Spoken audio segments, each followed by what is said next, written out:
반갑습니다. 말씀과 함께 하루를 시작하는 주님의 백성들을 예수님의 이름으로 축복합니다. 2025년 10월 11일 토요일 하나님께서 오늘 우리에게 주신 말씀은 역대하 23장 1절에서 15절까지입니다.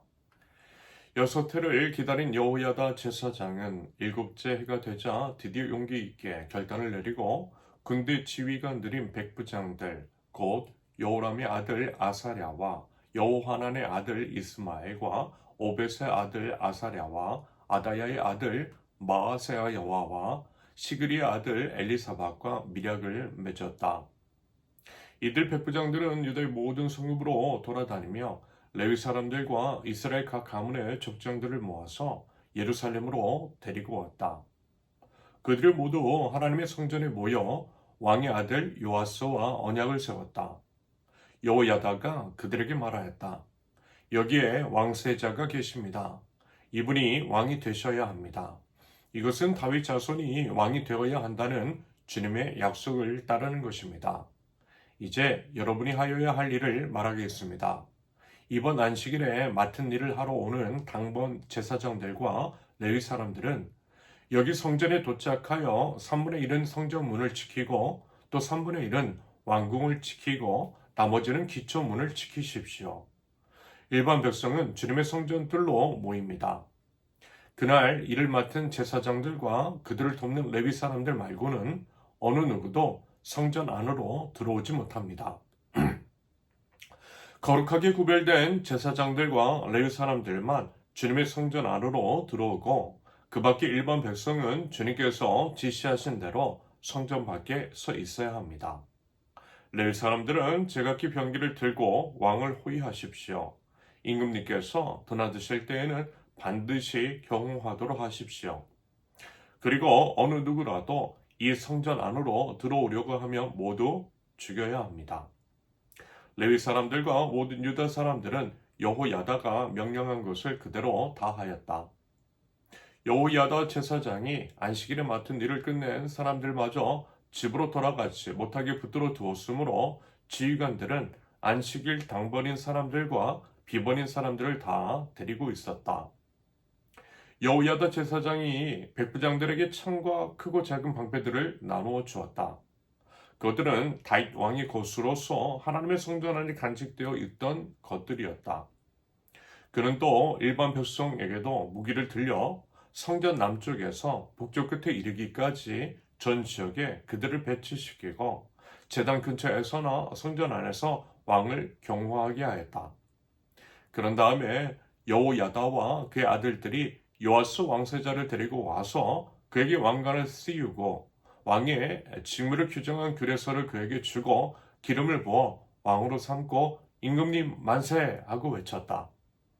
아달랴가 백성들이 뛰어다니며 왕을 찬양하는 소리를 듣고 주님의 성전에 모여있는 백성에게로 가서 보니 왕이 성전 어귀 기둥 곁에 서 있고 관리들과 나팔수들이 왕을 모시고 서 있으며 나라의 모든 백성이 기뻐하며 나팔을 불고 있고 성전 성각 대원들이 각종 악기로 찬양을 인도하고 있었다. 아달랴는 분을 참지 못하고 옷을 찢으며 반역이다! 반역이다! 하고 외쳤다. 그때에 여호야다 제사장이 군대를 거느린 백부장들을 불러내어 그들에게 명령을 내렸다. 저 여자를 대열 밖으로 끌어내시오. 저 여자를 따르는 사람도 모두 칼로 쳐 죽이시오. 여호야다는 주님의 성전 안에서는 그 여자를 죽이지 말라고 하였다. 그래서 그들은 그 여자를 이끌고 왕궁 말의 문 어귀로 들어가 거기에서 그 여자를 처형하였다. 아멘. 오늘 본문의 대략적인 스토리는 이러합니다. 제사장 여호야다를 추측으로 이제까지 숨겨두었던 왕자 요아스를 왕으로 추대하지요. 치밀하게 계획을 세웠고요. 새로운 왕으로서 요아스를 세우는데 성공합니다. 당연히 이러한 것들을 뒤늦게 알게 된 아달랴는요 펄쩍 뛰어요. 실은 자격이 안 되는 아달랴 본인이 먼저 반역을 하고 불의한 방법으로 섭정을 펼쳤으면서 요아스가 왕이 된 이 사건을 반역으로 몰아갑니다. 이런 것을 내로남불이라고 하죠. 하지만 이미 추는 기울어졌고 모든 사람들이 요아스 편에 섰다라고 하는 것.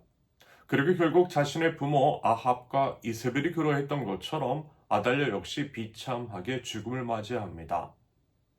이와 같은 과정을 통해 우리가 살펴봐야 할 것은 이것일 것 같아요. 요아스가 왕이 된 이유는 과연 무엇일고, 요아스를 왕으로 추대하고 그것을 위해 자신의 생명까지 위험할 수 있는 상황임에도 불구하고 그 모든 것들을 감내했던 이유, 그리고 이제 그 과정 속에서 드러난 그들의 모습을 통해 하나님께서 우리에게 말씀하시고자 하는 것은 과연 무엇이겠느냐라고 하는 질문이고요. 그에 대한 답변입니다. 결국 뭐예요? 당연히 회복입니다. 회복일 것 같아요. 하나님 나라, 하나님의 공의와 정의의 회복. 하나님 나라가 무엇이며 하나님 나라 백성의 정체성은 무엇이냐라는 것입니다.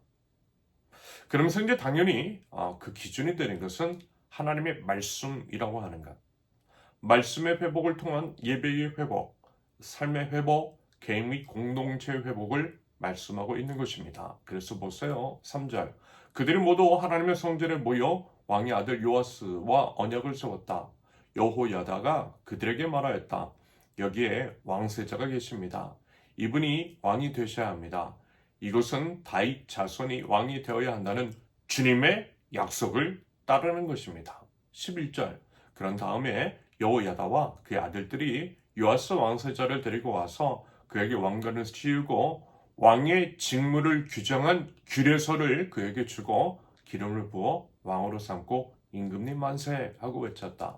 14절.